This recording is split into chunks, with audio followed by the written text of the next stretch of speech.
we want to be a very democratic brand, and we want to be a big brand. And why we want to do this?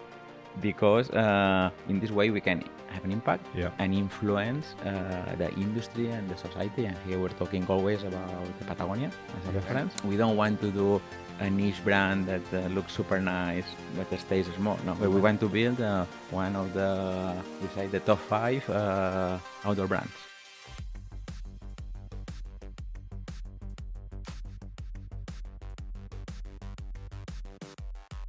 Is NNormal the next unicorn outdoor brand? Combining the awareness, reputation and sheer determination of the GOAT trail runner Kylian Jornet with Camper, a footwear brand with more than 300 years experience in footwear design and production, they've certainly made a great start with impressive visibility at both the Western States and UTMB this year. So in this episode of Sports and Outdoor Mentors, I discuss all of this and more with the CEO of NNormal, Sito Salas. So if you want to know how they plan to build the top 5 outdoor brand, keep listening. So Sito, you've spent now more than 20 years working with Camper, a 50-year-old family-owned business that has 150 years experience in footwear point of view. And then 3 years ago, Camper obviously co-founded NNormal with Kylian Jornet, obviously the iconic trail runner. I'm interested, we're going to come back a little bit to your time at Camper, but I'm interested to understand those first 12 months of launching NNormal and working with Kylian. What was maybe the biggest surprise that you had in those first 12 months? Well, for me, the first surprise was when we met Kylian, and we discovered the Kylian the person. Huh? So, well, as you know, I'm a trail runner, a passionate amateur, no? So obviously you see Kylian like the GOAT of the sport, somebody very inspirational, no? So then when you meet him, obviously, you think, this guy is the one of the best athletes in the outdoors, no? So for sure, he's very talented, no? But then you start talking to him, and Kylian is very intellectual. So they were like, wow, huh? And so he has a really deep knowledge of all the topics he's involved. So obviously sports, but also is a kind of a science, because he studied the sports science and he's collaborating with a lot of PhD papers, and the guy is publishing. So I said, okay, this sounds a bit strange, no? And then the guy start talking about sustainability, and he has a deep knowledge of the real problems about climate change and the CO2 and the greenwashing. So I said, okay, the guy knows what he's talking about, no? Then he was also talking about business, like kind of an entrepreneur. So for me, this was to know Kylian the person, no? And you talk to him was like talking to an intellectual or talking to a CO2 of a company, and also it's still quite young. He's 37, no? So for me and for the Camper family, no, it was like a big surprise, because you say, with somebody that has obviously his own brand awareness as an athlete, an ambassador, but at the same time is so knowledgeable about the topic that he's interested, obviously, no? And also was super humble, no? So for us was like, wow, this is a strange combination, no? Of the part that obviously all of us know and we value, and the part that is not so obvious, no? Yeah. And this for a partnership, no, was super interesting. Okay. Because if you find this athlete, okay, maybe the idea is let's do an amazing contract for you because you're going to add value. But in this case was quite different. Is we found a person that could be our partner and that we would like to work with him for a long term, no? Yeah. Okay. So for me, at least personally, this was the biggest surprise. Yeah. No? Yeah. And instead of talking about races and what did you win, we're talking about what's the mission of a company and what is giving back to society. So it was like, oof, what's going on here? No? Yeah. So this was for me the biggest surprise at the beginning. Okay. And then after that, we have some stories that we can talk I'm sure. about when we launched the brand and Yeah. the challenges and also positive things that have been happening. Okay, so that's interesting. So then Kylian as the person, let's say, was a surprise, or let's say somehow unexpected. Mm-hmm. But then what about the fact that, so, you'd worked almost 20 years at that point with Camper, a brand that even when you joined it was already an established brand, 30 years old.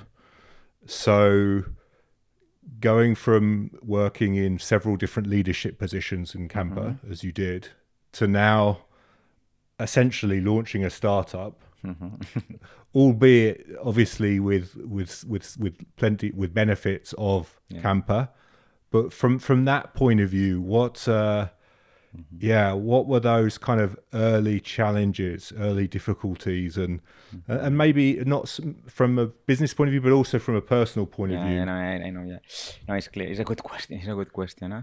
So, well, for me there was two challenges. One for myself, because it's not the same to be an executive in established brand, as you said, and I had experience with technology, with supply chain, with commercial. And my last position in Camper was a deputy CEO, so supporting Miguel, that is the fourth generation of the company. From this to be a CEO of a new brand, so it's been a big challenge. Even after this, 25 years of experience in Camper, and before I used to work as a consultant. So I think I had a good experience, a good education, but it was something completely new. So it was like a personal challenge that I have to think a lot, to read a lot of books, because it's another job, has nothing to do, no? So this is the first one. And then the second one has been to set up the team and the culture. But you cannot imagine how difficult it has been, because you are in Camper. Camper is 30 years. There is a culture. There is a clear strategy. And people, when they join Camper, they have to adapt, no? But they have to learn something that exists, no? So when you build a new brand, and we are lucky to have a very passionate team, because everybody that joined the brand joined for the project. Sure. It was not for the position or the paycheck. It was for they see, Kylian and Camper, they're launching this brand. This is a nice opportunity to grow. But this came with big problems, because everybody was coming to the brand with the idea of how he would like the brand to be. Okay. Yeah, makes sense. So and we started maybe 10 people, and each of them was pushing in one different direction, in the strategy and in the culture. Okay. So this has been for me the bigger challenge, is to set up the team. Then obviously not everybody we hired has work, and maybe it's because of them or because of us.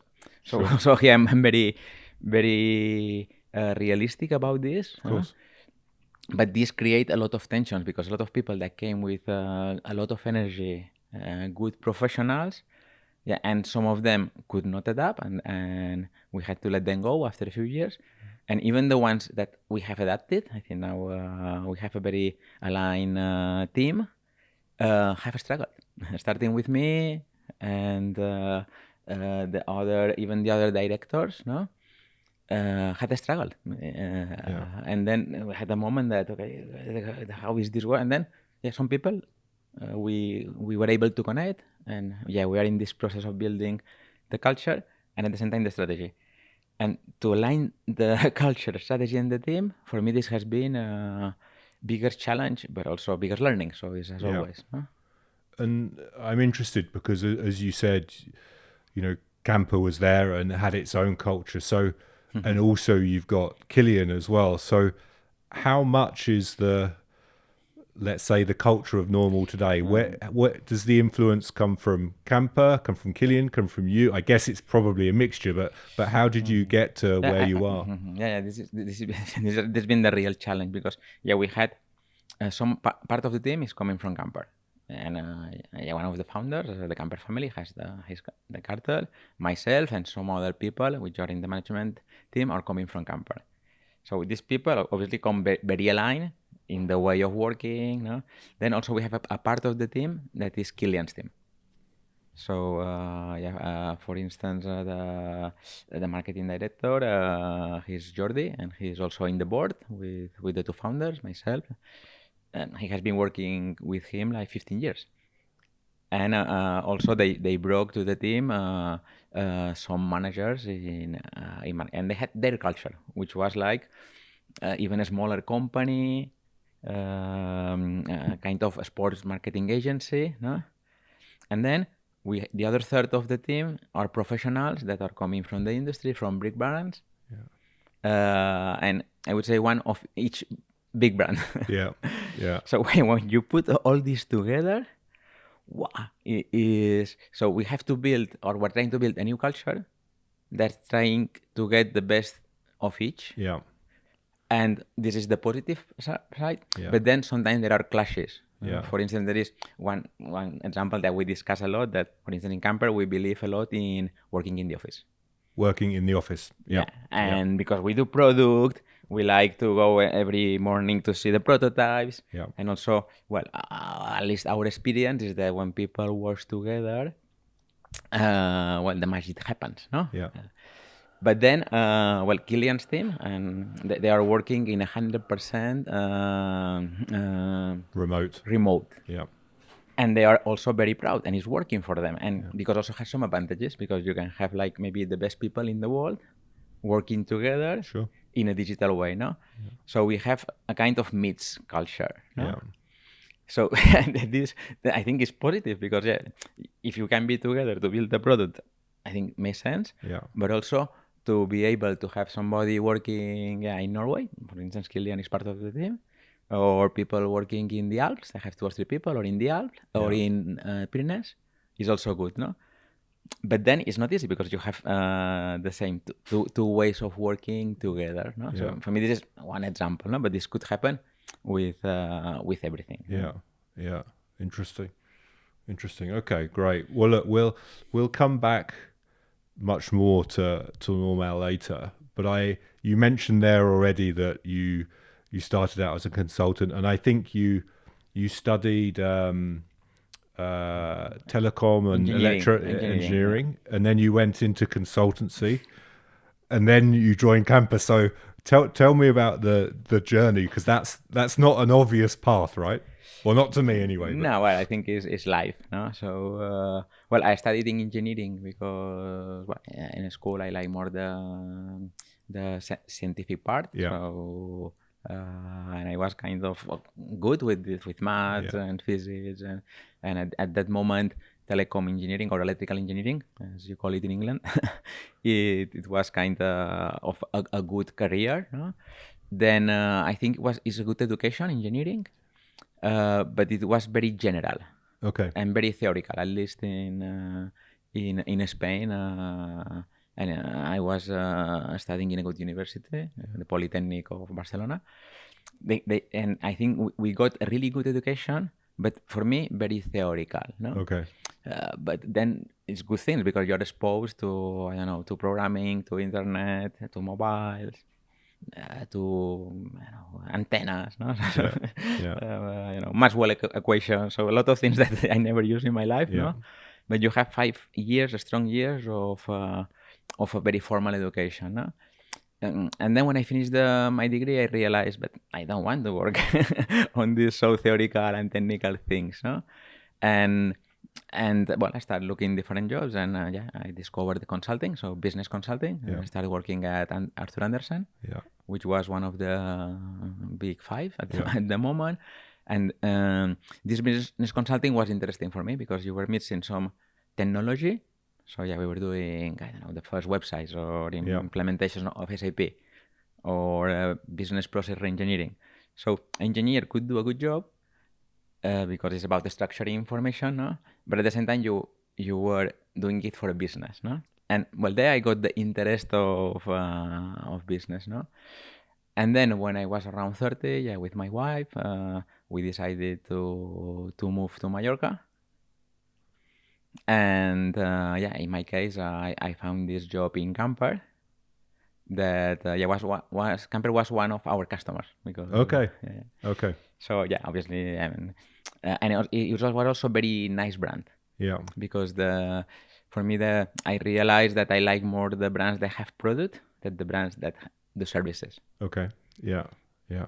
So it felt more real, no? Yes. And Camper, yeah, it was an international brand, was from Mallorca, and they were investing a lot in technology and business at the moment. So Yeah. I started there as head of organization. Yeah. So yeah, my job was to set up processes, business processes, and technology, no? So well, I think yeah, it's not obvious the path, no, but personally it makes sense Sure. because I was going back home to an international company. So in Mallorca, maybe we had 3 or 4 Yeah. of these Okay. kind of companies, Yeah. no? And then I think yeah, I found yeah my home. So yeah, I'm not part of the of the Camper family, but I feel like. Yeah. And then I was lucky that during these 20 something years, every 3 or 4 years, I could move from one department to the other. So I started technology, then supply chain, then commercial, and finally more like assistant to a CEO, was Yeah. more a bit more strategy. And so yeah, even if it's a long journey, I was learning. And it's interesting you say that because I noticed that also throughout your career, you've also obviously done additional studies as well. Yeah. You've attended a lot of, very, high quality business schools over the years. So that I've been very lucky to have development. this education, so I'm very grateful. Yeah. And it's something I recommend to everybody in the industry. So that's obviously been that personal development then has been really important for you. Yeah. Well, I think this has been key in my career. So yeah, first you have to have the interest of learning and evolving. No. So yeah, I did like 3 interesting programs. One in ESA, other in MIT, and the other last one in Harvard. No. Yeah. And every 10 years, I done one of these programs, no, which are executive educations, that help me to transform and evolve professionally. Yes. And without them, it would have been impossible. Yeah. Because then in these programs, it's not that you learn how to do a P&L, it's that you learn how to manage a team or how to set up culture or how to set up a strategy, no? And yeah, at different moments in the career, they help you a lot. There are things that you don't learn at university, and in business, there is no time to learn. So yeah, for sure. And is that something that was sponsored by the Camper family? Okay, so you had that support throughout. That's great. Yeah. The Camper was investing in us because this is part of the culture of this family business. Is we are trying to usually people start young in Camper. Young means like around 30, and then they grow. Yeah. And they get the culture, but then the company invest back in the people that has the potential and want, because you have to, at the end, it's an effort, no? And at the end, it's a win-win because you add more value to the company, but you learn a lot. I'm sure. And as well as that more, let's say, formal education, have you, over the years, have you worked with a mentor or a coach, somebody that's maybe been either inside the business or outside of the business, that's been somebody that supported you? Yeah, this been key. Yeah, I think I've been lucky throughout my career to usually has been my boss, the mentor, but I've been lucky in consulting. My boss was somebody that was helping me when I was younger to understand the business. Yeah. Then when I joined Camper, the GM, I worked like 10 or 15 years with him. His name was Stanislao. He passed away a few years ago. And the guy helped me a lot. And then the last years with Miguel, which is the CEO of Camper, and his father, which is the founder. Okay. So they have this entrepreneurship mentality and know-how. So and all of them have been generous enough to share this info. And when you have these people, next to you, you learn a lot. So I think alone is impossible to grow. It sounds, obviously you're talking about all the positive things, so I guess it's normal that it sounds like an amazing place to work.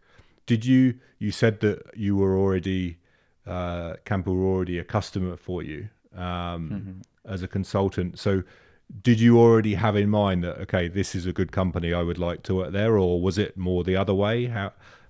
It was more me. Okay. Yeah, because when I was thinking what type of company, maybe I remember I had a list of 10 companies. Because we had this idea with my wife, we just got married, and we said we have to set up a family, and I said I feel more comfortable in Mallorca, living in a small village next to the mountains and the sea, than not in a big city like Barcelona. And we kind of agree with my wife, well, obviously it's not easy because it's the two of us that... and then in this list for me, camper was number one, and then obviously you try to, but it was more camper as a business. Okay. Because then what I explained to you, I discovered later. I didn't know. Okay. So there is a bit of luck here to find the right family business and the right mentors. Because this is not something that. I think I've been lucky in this. And then, as you said, not everything is easy. So of course, everywhere. Yeah, because for instance, for me, I remember camper something negative was that I was used to work with bigger companies. Okay. With bigger resources. Yeah. So I remember we're doing SAP implementations. There are millions of euros to implement.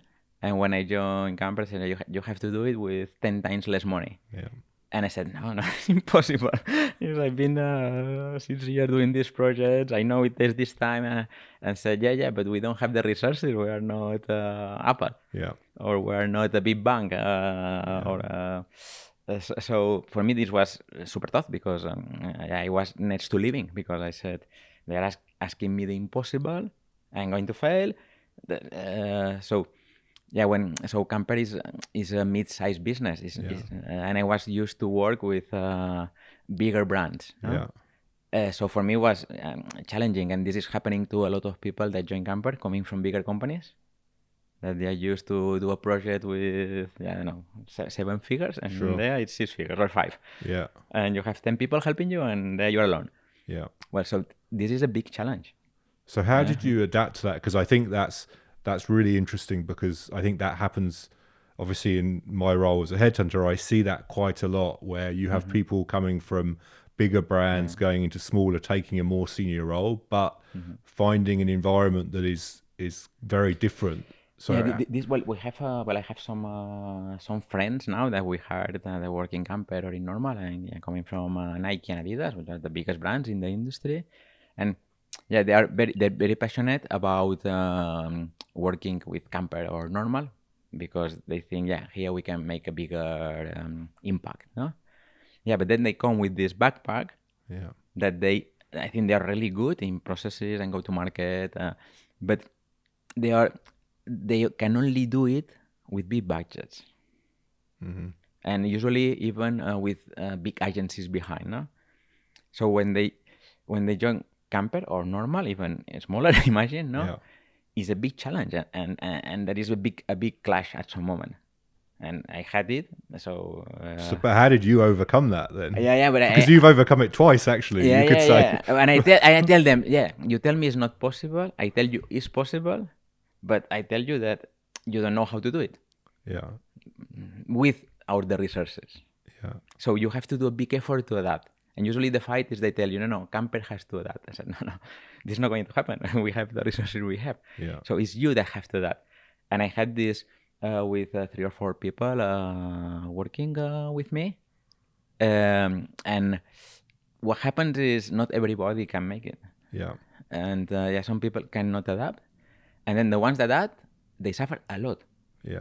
And myself, it took me 3 years to find a solution for the problem I was explaining before. Okay. So not everybody has the patience to be 3 years struggling in a position. So it's like you have to relearn to do your job in another way. Imagine for you it's a bit the same, no? Being in big companies and now managing something similar, no? But it's really then it's a mindset shift easy for me Yeah, to but say. you have to accept that there is a different way to do it, Yeah. which is maybe 10 times with less resources. Yes. But for your mind, it's really difficult Yeah. because you've been, whatever, 10 years in one of these big companies. Yeah. And you learn to do things in one way. And now you have to unlearn and learn the new way. So, but then the people that adapt, they're super happy. Yeah. Because then they feel more empowered. And it's true that at the end they can have a bigger impact. But it's not an easy journey. Yeah. No, for sure. I can imagine. So I think talking about the culture that we did, a lot of this probably also comes back to values of the brand, the business. And I know that whenever you speak about the brand, you always talk a lot about the values. So where did those values come from? And then maybe share a little bit about the values and what they really mean. Yeah. This was one of the most important discussions with Kylian. So we set up a new company. So there is two things. What's the purpose of this company? And what are the values of this company? No? So the purpose, we call it the mission, but is to inspire people to enjoy and respect nature. And this is very general, but has a lot of connotations behind, no? Because it means you have to bring people to nature, you have to do things right, you have to respect, no? And also we want to be a very democratic brand, and we want to be a big brand, no?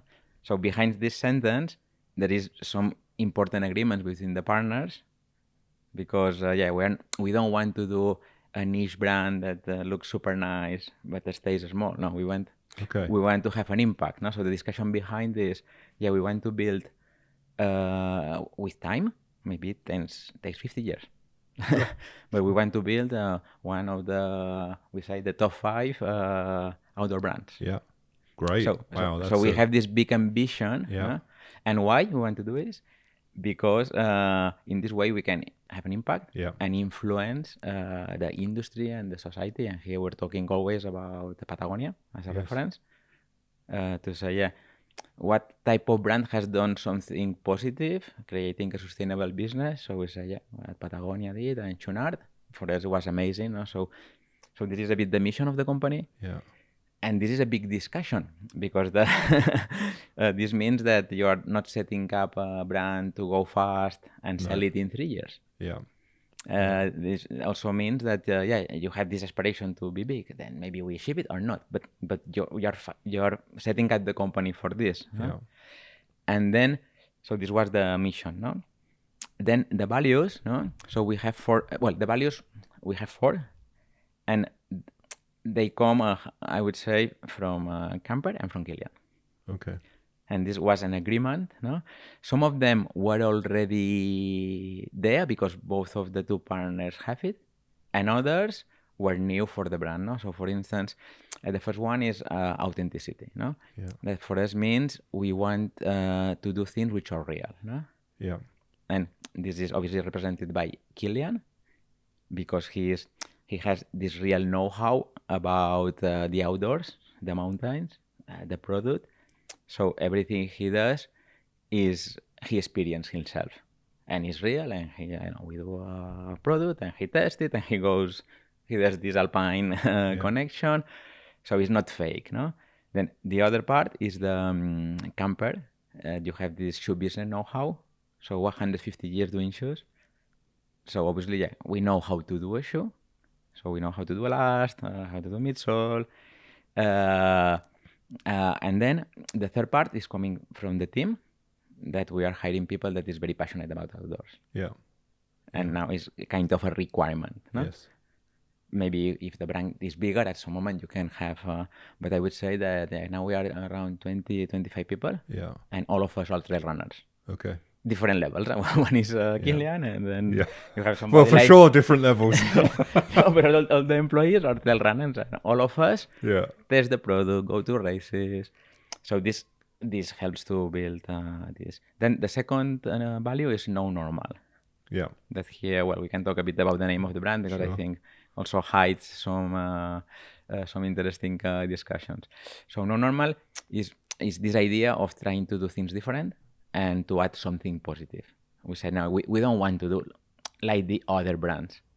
We want to do it in our way, and we want to challenge how the business is working. And yeah, here we're discussing, I don't know, about the product. So we try to have less products that are more versatile, and to take out a bit this pressure of every 6 months to have to change all the collection, to have big collection, because the market works this way, and we know it. And it's not that, and maybe we're a bit naive, but we said, we have to try something different. Yeah. So we do this in product, we do this in marketing, also trying to have an image that is not the typical of Kylian running in the mountains. So if you check it, so our art director, he's coming from Montclair. Yeah.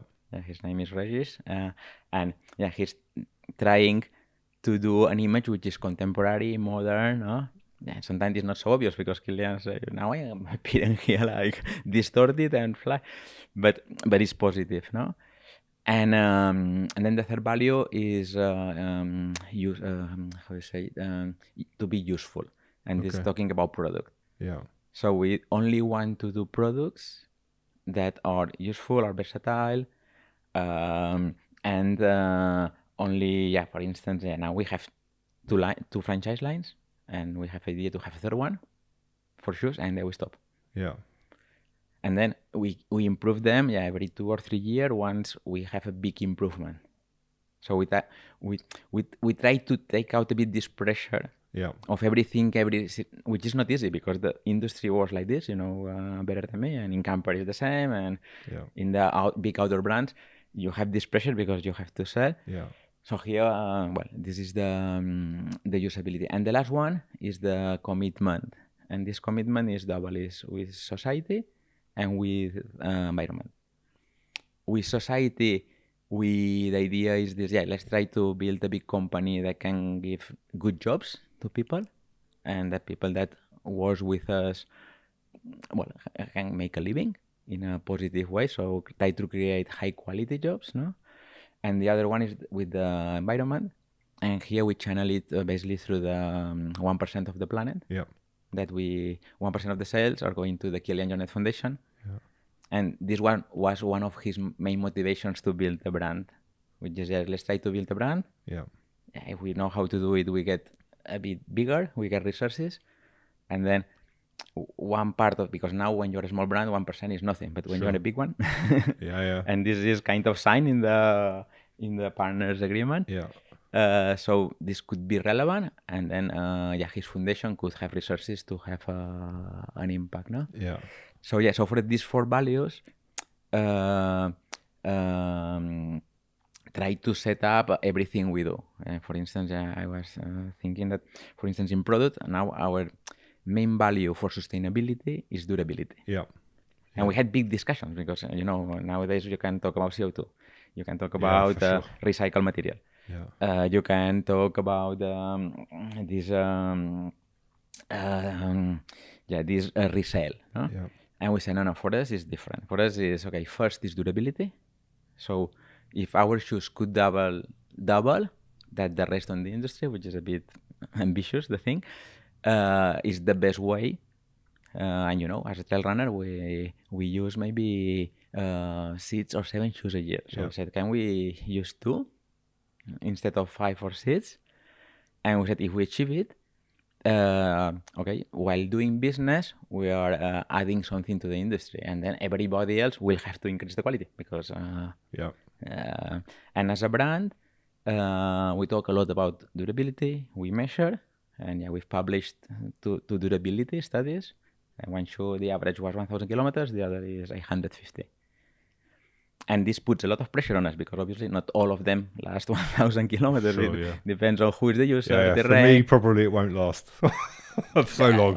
But it's a good pressure, and then also make us use the best materials. Then we have to, if there is a problem, we have this lifetime guarantee for the small repairs, no? So it's durability, and then repair. Then we did this resoling program. So the idea is you have a durable product and you try to extend the life as much as possible. And then at the end, which is the most difficult one, is we're trying to recycle them. And this is something we are still working on. But we are already working with the idea with a partner in Europe that grinds the shoes, Okay. separates in small pieces the textiles from the midsole from Yeah. the rubber. Yeah. And then with these three kind of raw materials, we are doing nowadays like kind of furniture that we Okay. use for take back boards or in a showroom, no? And this third one is quite tricky because now we are doing it, but I have doubts if it's scalable. Yeah. Because now we can do it because we're a small company. Yeah. But in a scalable way, obviously it doesn't make any sense because you have to collect the shoes from around Europe, send to one partner. Sure. This has a cost also. We are discussing with these partners to see how this evolves. But at least we are trying and we are pushing the discussion. So. Yeah. And it's a big topic for us, this one. Yeah, but we're not going to solve it. Yeah. But at least we are putting pressure on ourselves. And I understand at the same time on the industry to try to make better quality products, more durable. Yeah, which is super important for sure. It's interesting. I'm trying to imagine the boardroom when you were discussing topics like, okay, so you've said that you have big ambitions for the brands, but also, when you talk about collection, about 3 models and how you do this, 1% for the planet. I'm just trying to imagine the discussion because I guess some of those things are, for Kylian, it's probably very obvious, understanding a little bit. And it's the Kylian. most important. But also for the family, I guess it's probably maybe the complete opposite to what they've been used to. Not? No, because for instance, in camper, we also have the same values. Okay. So quality, for instance, in camper, we are giving some lines, they have a lifetime warranty. Okay. And camper was born as the family started doing shoes as a shoe manufacturer of high quality shoes. Yeah, yeah. So this so was very easy. This was very easy, this discussion, because in camper we believe in quality and we try to do the best quality shoes. Yeah. And in NNormal is the same. So in this case, and these initiatives I'm talking about, in camper we had the same. Okay. So it's the same processes, the same factories behind, the same supply chain. So this is what I was telling you, that we were quite aligned with values. Yeah. Because maybe Kylian had more these problems with working with bigger brands. Yes. Because he has these big tensions. Sure. But with a family business, a smaller brand like Camper, that these kind values were shared is easier. Yeah. Yeah. Then maybe the pressure is more to make the brand profitable. Yeah. Yeah. Because this is a need that of course, the two founders and myself as CEO, if we don't make a brand profitable, will not last. So, yeah, exactly, and you won't have the positive impact. So the pressure, I would say, is more for myself and for my team. Yeah, because you have the pressure of growing, because you need to scale, but at the same time you have to use the best materials, and you have to spend money in this recycling or repairs, instead of spending with a new athlete or with a big campaign here at UTMB. Yeah. So this puts a lot of pressure to the team. Also, you have to have a small team, so because you have less resources. So what is more difficult, I would say, is the day-to-day discussions. In the board, the partners is very very aligned, and also for myself and Jordi, which are also the board, and at the same time in the executive team, we also agree. So the discussion is quite easy. Okay. The implementation is super tough. It's like because when you have to decide what material do we put and what margin do we work with, and then where you assign the resources, you start putting the money, and at the end there is nothing. Yeah. So this, I would say, is more in the implementation than not the discussion at the board level. Okay. That's. I don't know. It makes sense for you. Yeah. No, for sure. It's good to hear, because I think then with that alignment, it you can have the confidence that what you're doing and the direction you're going is really where everybody wants to go. Yeah, but then what is difficult is to get the results. Yes. Because this is very at the end very theoretical. Of course, in a business plan, everything makes sense. Yeah. And then when we have to come to UTMB, we have to push the brand awareness, the brand sales. You have less resources, no? Yeah. So you have to ask additional effort to the team, and also be more creative. So this puts this pressure, but it's also the fun part of the business, no? Yeah, it's the good pressure. No, and I think we have an advantage about this pressure, which is that we have this. So this company is a family business at the end, no? Or in this case, two partners, no? So they have patience. So we have the advantage of long-term vision. So it was another setup. I know, maybe more with a financial partner that is putting the money to recover in 3-5 years. This will not work. Yeah. Because the only thing we cannot do is be fast. Yes.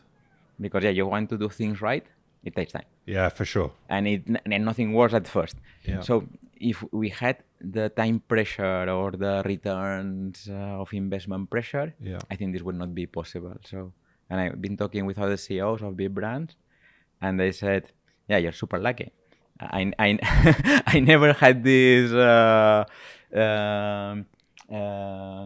the possibility, because also they agree with these things, but they said, hey, what's impossible? Yeah.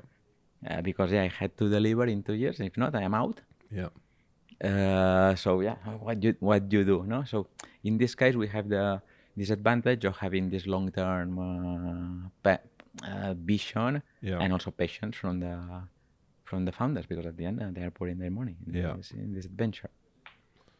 But despite all those challenges and the difficulty in the execution, at least from my eyes, the brand does start to gain momentum. I mean, when you look at Western states, and it's a shoe count of a high end, very difficult race, but number 10 brand, which and the brand's 3 years now. Yeah, 3 years. I mean, there are brands that have been around for more than 20 times that amount of time that were lower down the ranking. So that must make you feel that we're on the right track. But what do you put that down to? How do you think you've been able to have a positive impact, at least from that perspective, within the core community so quickly? So first, this KPI you're talking is our main KPI. Okay. Which is so our main KPI for brand awareness is not visits or clicks or followers. So our main KPI is the percentage of runners in the key races. Okay, interesting. Why? Because we said, how are we measuring if the brand and the product is working? So this product market fit that is so famous in this big universities you named before. You have to find a way to see if it's happening or not. And we said, we have this objective to achieve 5% of market share in these races. Yeah. And in these 3 years, we are there. Yeah. Then you have depends. In Spain, maybe some races we have more than 5, and others like Western is lower, is maybe 2 or 3%. No? Yeah. But this 5% that we are almost there, I would say, at least in the markets we have been working. Yeah. Is the real validator that the brand and the product is working. Yeah. And why? And it's not a real market share, so we don't have obviously 5%. Sure. Yeah. But we have 5% of the core consumer. Yeah. And our core consumer is trail runners. And trail runners, they use the shoe in UTMB if it works for them, not because Kylian is using it. So we said, this is the way we have to measure if this is happening or not. No? Yeah. So I think now we are there. Yeah. We are there. So for us, and this was the plan. So it's okay. Yeah. For us, this is a success. Because we have our core consumer, obviously a percentage of this because you have much bigger brands with much bigger percentages, but 5% is quite relevant. Yeah, because for as sure. you know, it's very competitive. This trail running industry nowadays. Yeah, Maybe 10 years ago you had 2 brands, and now there is 40. yeah, yeah, So this is how the how we think that is having some traction, no? yeah, Then obviously we are a small brand. Maybe we are the smaller one of these of these 40 brands, huh? Because you have the big guys here, no? yeah, And then why? No, I think is I think the main part is because the products are working. So we have 2 products now. One is for more fast runners, the other is more for more people. And I think we have been able to do 2 good level shoes that maybe are in line with the competitors. And then having these brand values on top of products that are working, this is making attractive the brand and the product to some of these trail runners. yeah, Then this brand awareness is very limited to trail runners. yes, Because when you set up a company, you cannot go for everything. yeah, So we said, we have to focus on trail running, on the core runners, and then if we make it, then maybe more people will know about the brand. yeah. So the brand awareness is there, but I would say it's very limited in a very niche consumer. Yeah, But I think it's a good start for. for sure. In 3 years, I'd say it's a very good start. But I'm just, you really shocked me in a positive way with regards to the number 5, outdoor brand target. So I'm thinking, okay. Do you think it's too ambitious? No, I think it's great. And I think the industry needs new, young, fresh brands to shake it up and to keep the industry momentum and innovation. So I think it's great. But I think about where you are today and the 3 shoes and focus on trail. I mean, that alone is not going to get you to be the 5th brand in outdoor, because you use the word outdoor as well. So how do you see that evolving? Is it obviously today you're very strong in Spain, in France, then you're starting to gain more traction in the US, I think in Asia as well now. So obviously there's geographical expansion, that's clear, but again, even that's not gonna make the difference in the long term. So how do you see that without giving away too many company secrets? No, because and these are plans that I think Of course. all the brands are going to the same. And these are the biggest discussions at the board level. Yeah. So more than the value is how we scale the brand. Yeah. Because obviously the potential is there. Having Kylian and having this small success, because we are still small and we are very realistic. But I think we did the first step of a long staircase. Huh? Yeah. But the first one we did. Yeah. Because if not, it will be obvious that for whatever reason, or the brand didn't work, or the product didn't work. So the big discussion at board level is how you scale the brand, keeping the values, and then there is different opinions. I can tell you mine, no? Because Of course. mine is that we have to keep focusing on trail running for a few years. Yeah. And maybe the success we are small success we're having in these key markets, to extend it to 10 or 15 key markets around the world. Yeah. Because I think we have to consolidate the brand and the business in trail running. Because now if we go to another category or another, I think we will be small here and small another way, and also this will we will make mistakes. No? So if we keep doing this focus strategy with 2 or 3 shoes, with trail running core consumer, I think we can get to a size of business that will give us enough resources to go for a next category. Yeah. And then the vision of the company is going to the mountain, Yeah. and not going to the roads, Yeah. or to the fashion. Yeah. So the idea of the mission of the company, which is about outdoors, Yeah. is to stay true to this mission and try to always be an outdoor brand. Yes. And then, obviously we have to stand geographically. You have to stand categories. So what you know, besides footwear, we also do apparel, Yeah. and this has been very important decision since the beginning, because now 30% of our sales are apparel and accessories. Okay. So we are like a head-to-toe brand, so we're not only a shoe brand. Yeah. So yeah, That's a good ratio as well.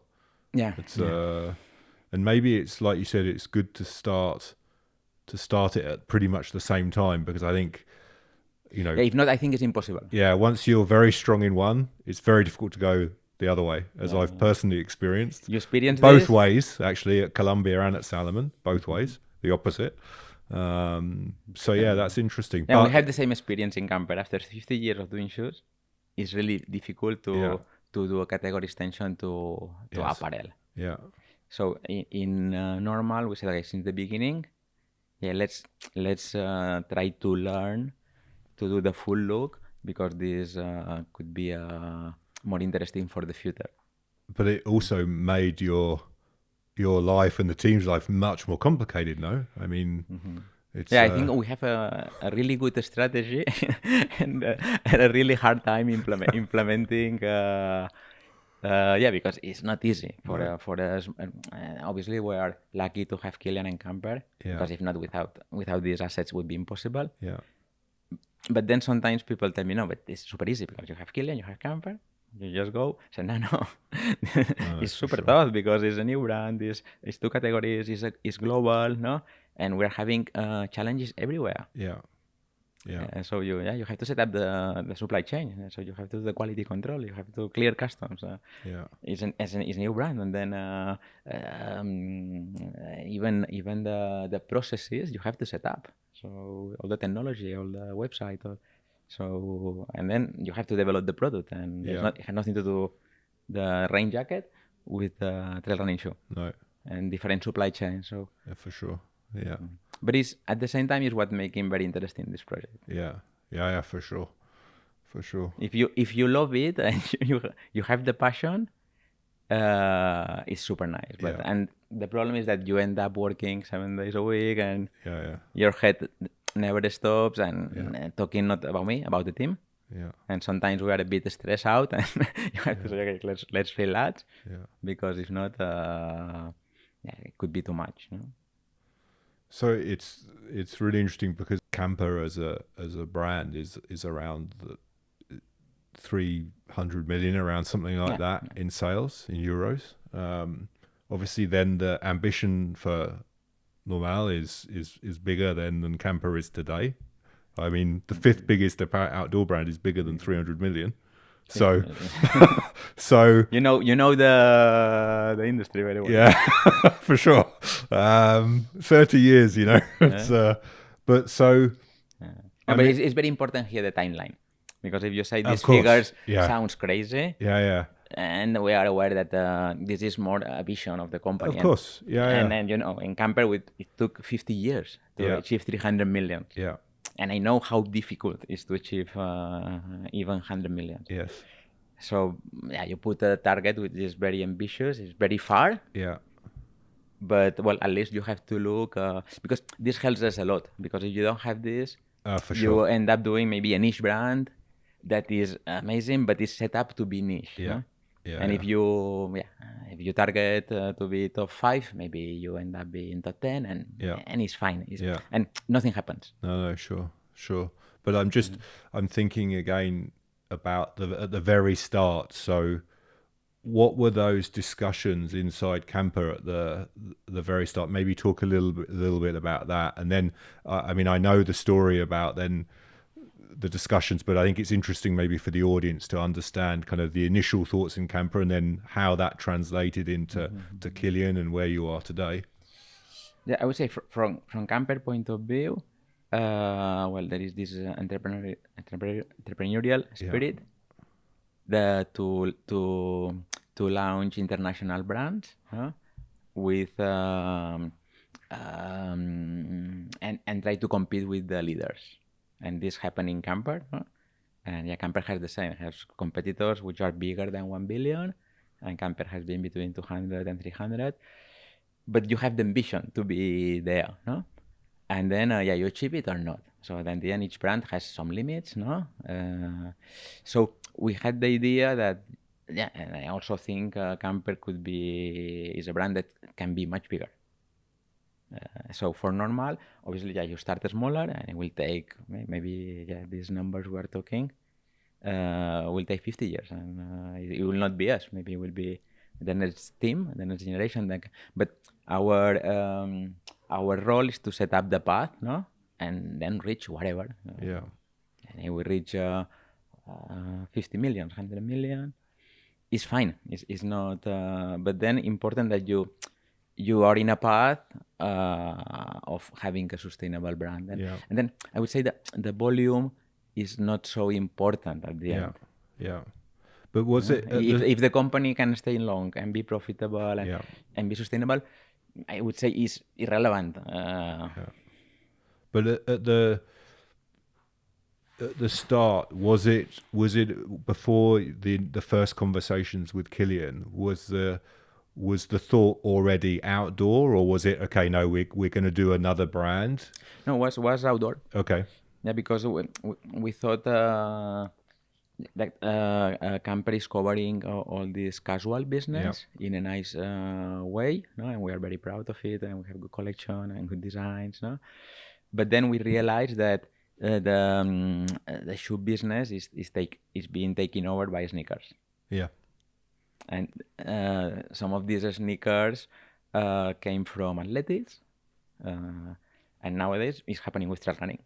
I don't know why, but it's happening now. But as a group strategy, we said, yeah, you have the capabilities to cover. At this moment, we're talking more about shoes because it's our expertise. We said we could have a sneaker brand, and then, yeah, you have two areas. You have the athletics, or you have the outdoors. And then here's two things. One is personal passions. So the team, we are in Mallorca, we are very outdoor. We like a lot the mountain, the sea. So we said, okay. And also, we saw the clear trend during the pandemic of outdoors. No? So it's a mix of strategy, opportunity, and passion. No? And before knowing Kylian, the idea was to launch an outdoor brand, because we said, yeah, we can do trail running shoes, and we can do hiking boots, which are we have the capabilities to do it. Then you think about road, for us it was a bit more complicated. Also, it's a very mature market. There is 4 or 5 brands which are the big winners. Maybe they have 90% of market share. Yeah. And then the rest 5. And outdoor look like a bigger business opportunity, and now, yeah, you see it. You have now 40 brands in trail running, and so I think it was the right decision to. And then there was also this personal thing that also is important in business, that you have to do the business in something that you believe, and you like. No? Yeah. And I don't know if it makes sense to you. Yeah, no, it does. It does. Then with Kylian, obviously, this amplifies a lot and focuses and changes, no? But before, and I think now, well, you go to the village in UTMB, and all the brands investing in trail, I imagine they had a similar reasoning. So people coming from athletics, people coming from fashion, people coming from outdoor or ski, no? So all the brands are launching now a trail running strategy. It's going to be interesting the next years. yeah, for sure. Because, like you said, in road, which is clearly today a much bigger market, there's 5 or however many brands that dominate. So today, can trail running sustain so many brands focused on it? I mean, what do you think? Well, no, would be my. Maybe it's too easy for me to say that. I'm not into the detail anymore, but it's clear there's massive you only need to spend an hour in Chamonix this week. I mean, there's so much energy around the sport and the activity, but even so, it's still, in comparison to road, a small market. So. Yeah, let's see. I guess there'll be consolidation over the coming years. I think the same. No? This I was telling you before that it's going to be super difficult to succeed in this market because you have a lot of brands investing a lot of money. I think at the beginning this is positive because this will grow the sport, and I don't know, the athletes, more athletes could be professional. Then the races will have more resources to set up, so there will be more business also for media. No, so I think in general this is going to be good, and we have a few years of growth. No? But at some moment there should be consolidation in the sport, and not only brands, also the trail circuits. Yeah. And also the athletes. How many athletes can be professional? Yes. You look, I don't know, big sports like tennis. I don't know, maybe how many professionals you have, 100 or 200, no? Yeah. And now in trail running there is like thousands. So I think it's a good moment, but at some moment it should stabilize a bit and consolidate. Yeah. We discussed earlier on before we started recording that you found yourself in a situation where your profession and your passion have at quite a late stage in your career really combined, because when I started doing my research, I didn't realize that you've been a trail runner and an ultra trail runner for quite a long time. So how was the choice to lead the brand or be a key part of the brand, was that really driven by the fact that you knew you'd have that opportunity to combine your personal passion and your business passion? It's a good question. It's a good question. No, because at the moment we launched the brand, I was more focused. I was 100% focused on camper business. No, and in parallel we were launching Normal. No, that obviously, then my passion, was making me dedicate more time to this new project. No? But I was working more like together with the founders to set up the board, the strategy. But at one moment, when we launched the brand, we realized that the potential. So even for us was a surprise, even having Kylian. But we launched the brand, and Kylian comes to UTMB. He wins with our shoe. So we said, wow, this is going to go faster than we expected. No? And at that moment, together we decided, because this was not my decision. Okay. At the end, it's a board decision, no? Yeah. So decided, Sito, you should leave the day-to-day of camper and dedicate to Normal. And it was also, on one side, very happy, because you say, you have the opportunity to combine the passion with business, and also a new role as CEO, because it's not work.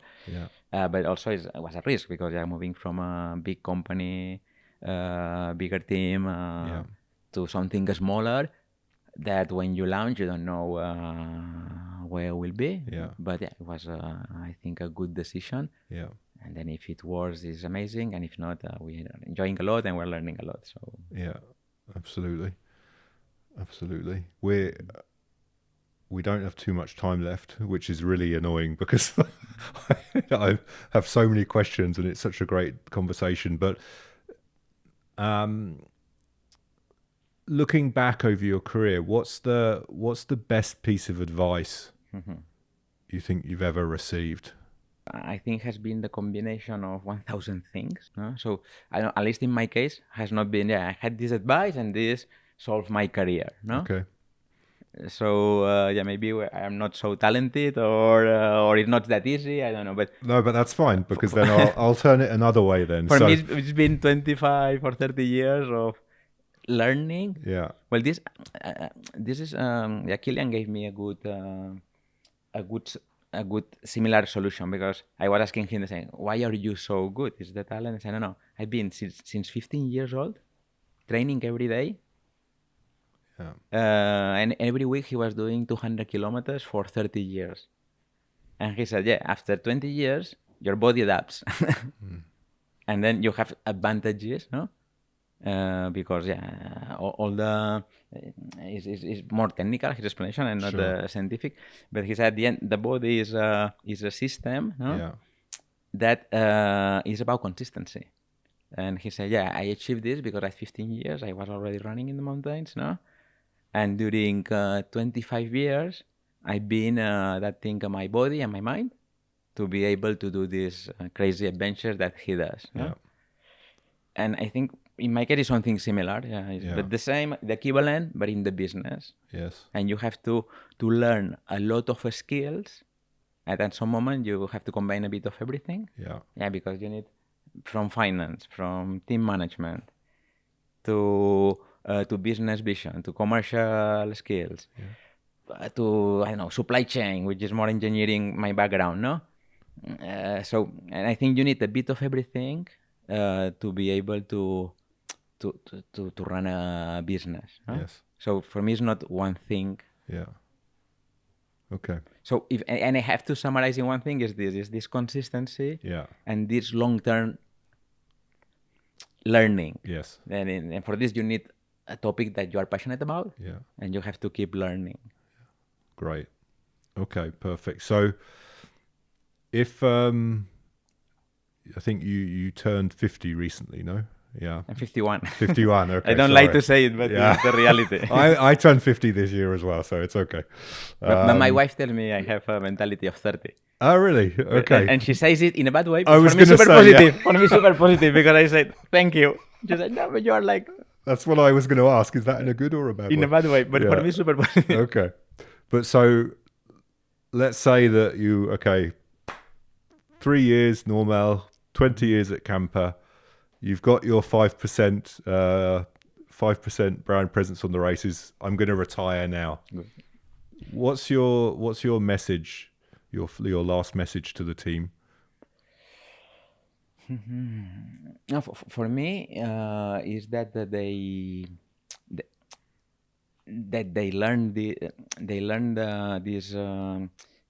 mission and values of the brand. They understand, and it's not the name; it's what's behind the name. No, so I think it's important they learn why we as a team we build this company and what's the vision that we're saying. No, and then the values because they can guide them a lot when you are making the decisions. Huh? So I think my recommendation to the team would be, first I hope we are aligned after these years working together, no? And hopefully some of the team members that are now in the team could take over my position. This would be my dream. Yeah. Because if not, when I retire, we had to hire somebody from outside. For me, is that I didn't do my job well because I was not able to transfer or to develop somebody of the really talented team that we have. So my advice would be this: is okay, that you have learned, try to keep it, no? Yeah. And try to transfer also the same that you're asking me to say, okay, don't keep it for yourselves. Is give it back to the team because this at the end the company will go on even when we are not there. And if we can have been part 5 years or 10 of this company, and you put some positives, and there will be a moment that we need a new team to manage the. Yeah. So at some moment we have to give something back. So for sure. So we have been grateful. To have these opportunities, and there is a moment that a lot of people gave to us, and at some moment, if our turn to where you were asking about the mentors, so and then my idea would be if this happens, if I can continue involved, but more as a advisor, mentor. So my idea of retiring would be to keep keep involved. Thanks so much for listening to this episode. Please ensure you click the follow button on your podcast app so you never miss a new episode. And if you're interested in what else we're doing, please make sure to follow us on LinkedIn. I'm Dan Trapp, and you've been listening to Sports and Outdoor Mentors.